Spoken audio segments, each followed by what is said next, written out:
बालक के व्यक्तित्व के सर्वगुण विकास के लिए यह आवश्यक है कि उसके व्यवहार की जानकारी शिक्षक को हो। यानी कि बच्चे के सर्वगुण विकास की जानकारी है जो शिक्षक को होना बहुत ही आवश्यक है। बच्चे फिल्मों में दिखाए गए इच्छात्मक व्यवहार को सीख सकते हैं। ये निष्कर्ष किसी मनोवैज्ञानिक द्वारा किए गए कार्य पर आधारित हो सकता है। तो ये एल्बर्ट बंडूरा ने कहा है कि बच्चा है जो पिक्चर देख के भी एक इच्छात्मक व्यवहार है जो सीख सकता है। सामाजिकरण का अर्थ क्या है? तो सामाजिकरण का अर्थ है समाज में समायोजित होना। सबसे अधिक गहन और जटिल सामाजिकरण कौन सी अवस्था में होता है? तो किशोर अवस्था में है। जो सबसे किशोर अवस्था है वो सबसे अधिक गहन और जटिल है जो अवस्था होती है।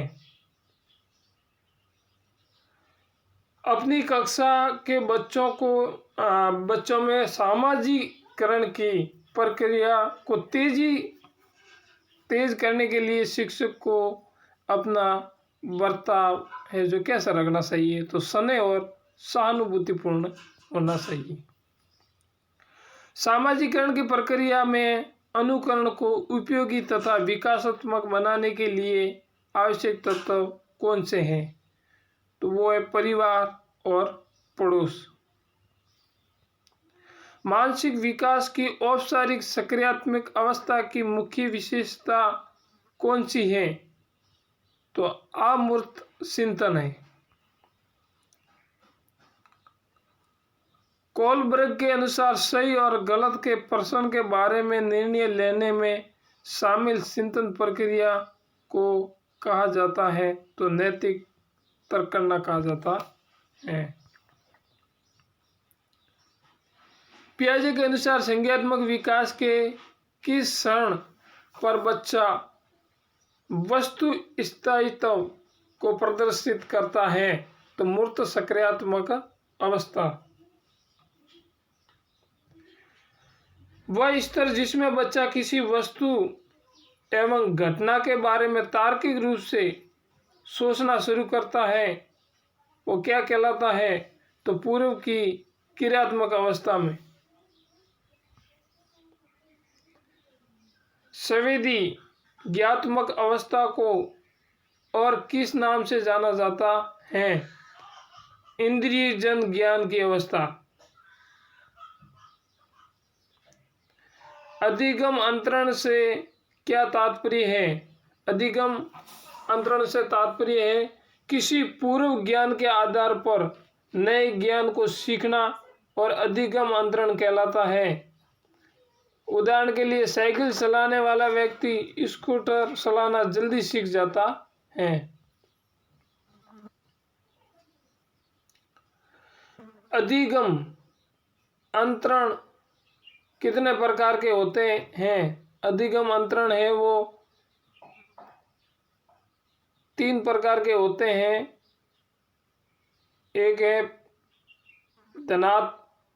धनात्मक अंतरण, दूसरा है शून्यम अंतरण, तीसरा है ऋणात्मक अंतरण।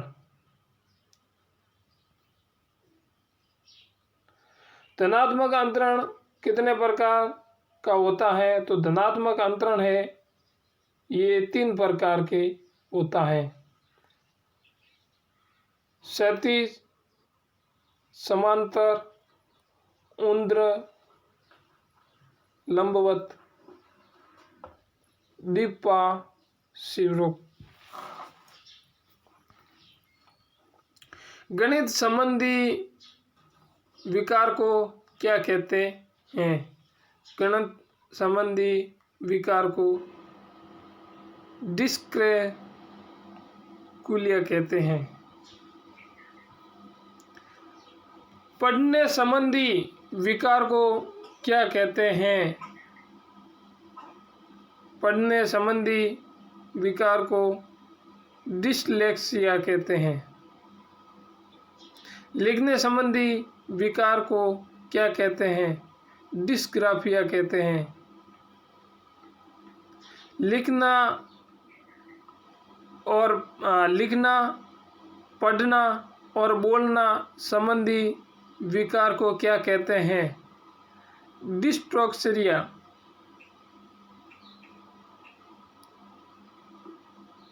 अवधान संबंधी विकार को क्या कहते हैं? ADHD।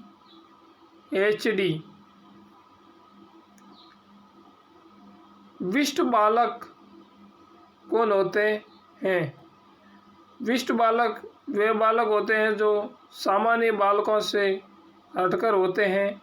इन्हें एक नए शब्द दिया जाता है। विभिन्न योग्यता में रखने वाले बालक होते हैं। बुद्धि के परिणामों के आधार पर सामान्य संभावना वर्ग किसने प्रस्तुत किया? टर्मल ने। बालक केंद्रित शिक्षा क्या होती है? बालक केंद्रित शिक्षा है वो बालक जिसमें शिक्षा का केंद्र बिंदु बालक होता है। ऐसी शिक्षा बालकों की रुचि और क्षमताओं और प्रवृत्तियों को ध्यान में रखकर प्रदान की जाती है। बालक केंद्रित शिक्षा कहलाती है। प्रगतिशील शिक्षा के जनक कौन है? तो प्रगतिशील शिक्षा के जॉन डेवी जनक है। प्रोजेक्ट विधि के जनक कौन है? प्रोजेक्ट विधि के जनक किल पैट्रिक और जॉन डेवी है। प्रगतिशील शिक्षा किस पर अधिक बल देती है? तो प्रगतिशील शिक्षा है वो प्रोजेक्ट विधि से पढ़ाने पर अधिक बल देती है। बालकों के नैतिक विकास के जनक कौन है? बालकों के नैतिक विकास के जनक है वो कॉल वर्ग है। नैतिकता का क्या अर्थ है? बालक में नैतिक गुणों का विकास करना ही नैतिकता है।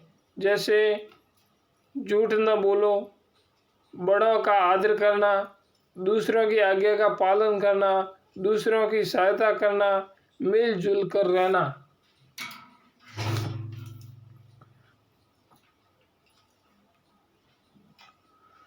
कोल वर्ग के नैतिक विकास को कितने चरणों में बांटा है? तो इसको 3 चरणों में बांटा है। पूर्व रूढ़िगत नैतिकता का स्तर जो 4 से 10 वर्ष तक, और रूढ़िगत नैतिकता का स्तर है जो 10 से 13 वर्ष, और उत्तर रूढ़िगत नैतिकता का स्तर है वो 13 से अधिक वर्ष।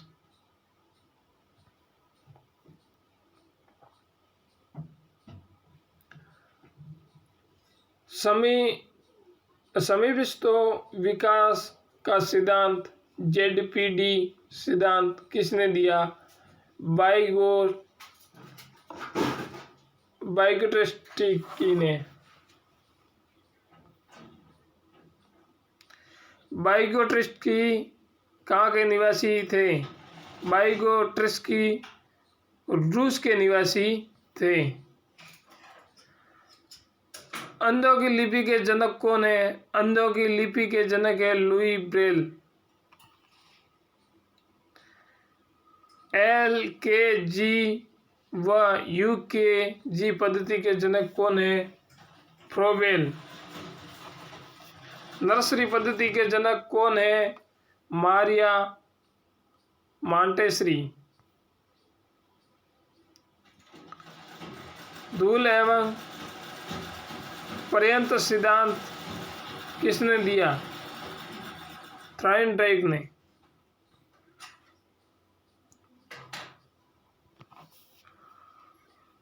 अनुकूलित अनुक्रिया या क्लासिकी अनुबंधक सिद्धांत किसने दिया? पेवलोव ने। क्रिया प्रस्तुत अनुबंध सिद्धांत किसने दिया? स्किनर ने। जीन पियाजे किस विचारधारा के समर्थक थे? जीन पियाजे थे वो संज्ञात्मक धारा के समर्थक थे। जीन पियाजे किस देश के निवासी थे? जीन पियाजे है वो स्विट्जरलैंड के निवासी थे।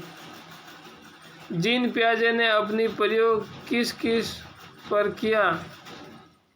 जीन पियाजे ने अपने प्रयोग अपनी 2 पुत्री व 1 पुत्र पर किया था। वह कौन मनोवैज्ञानिक है जो पहले जीव विज्ञान के प्रोफेसर थे, बाद में मनोविज्ञान के प्रोफेसर बने? तो वो जीन पियाजे थे। 17वीं शताब्दी में मनोविज्ञान को कहा जाता था। तो 17वीं शताब्दी में मनोविज्ञान को मन या मस्तिष्क का विज्ञान कहा जाता था। मनोविज्ञान को मन या मस्तिष्क का विज्ञान किसने कहा था? तो पोम्पोनोजी ने कहा था। 18वीं शताब्दी में मनोविज्ञान को कहा जाता था चेतना का विज्ञान। 20वीं शताब्दी में मनोविज्ञान को कहा जाता था व्यवहार का विज्ञान। व्यवहार का विज्ञान ये कथन किसका है? वॉटसन का। शिक्षा का अधिकार अधिनियम कब बना? 2009 में। शिक्षा मनोविज्ञान की पहली पुस्तक किसने लिखी थी? थॉर्नडाइक ने 1903 में। शिक्षा का अधिनियम कब लागू हुआ? 1 अप्रैल 2010 में। शिक्षा का अनिवार्य एवं निःशुल्क शिक्षा का अधिनियम कब लागू किया गया? 4 अगस्त 2009 को। एक कक्षा में शिक्षक एवं छात्र का अनुपात होना चाहिए। एक अध्यापक 4 बच्चों के पीछे 1 अध्यापक होता है, यानी 1:40 होता है, यानी 40 बच्चों के पीछे 1 अध्यापक होना अनिवार्य है। मनुष्य की संरचना कितने गुणसूत्रों से हुई है? तो मनुष्य की संरचना है वो 23 गुणसूत्रों से हुई है। लिंग का निर्धारण कौन सा जोड़ा करता है? तो लिंग का निर्धारण है वो 23वां जोड़ा है जो लिंग का निर्धारण करता है। डिंब अवस्था कितने दिन की होती है? डिंब अवस्था है वो 14 दिन की होती है। पिंड अवस्था का समय कितना होता है? पिंड अवस्था का समय है वो 14 दिन से 2 महीने तक होता है। गर्भवती महिला का वजन कितना बढ़ जाता है?